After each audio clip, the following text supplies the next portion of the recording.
Medinipur medical college হাসপাতালের র্যাগিংয়ের একটি video viral হয়েছে। এই নিয়ে রীতিমতো শোরগোল পড়ে গিয়েছে। জানা গিয়েছে ওই ভিডিও মেদিনীপুর মেডিকেল কলেজ হাসপাতালের নিউ হোস্টেল বিল্ডিংয়ের সামনের।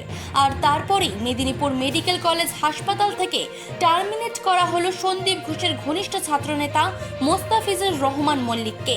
জরুরি ভিত্তিতে তার হাউস স্টাফশিপ ডিসকন্টিনিউ করল মেদিনীপুর মেডিকেল কলেজ কর্তৃপক্ষ।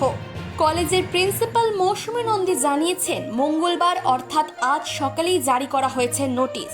মেদিনীপুর মেডিকেল কলেজ হাসপাতাল চত্বরে আর প্রবেশ করতে পারবে না মোস্তাফিজুর রহমান মল্লিক।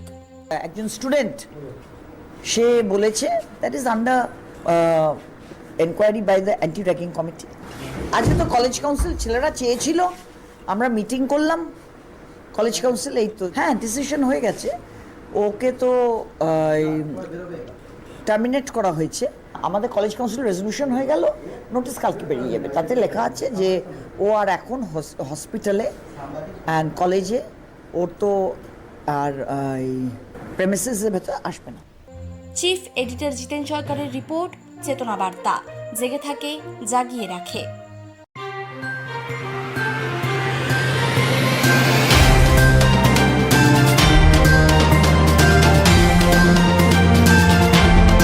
চেতনা বার্তা, জেগে থাকে, জাগিয়ে রাখে।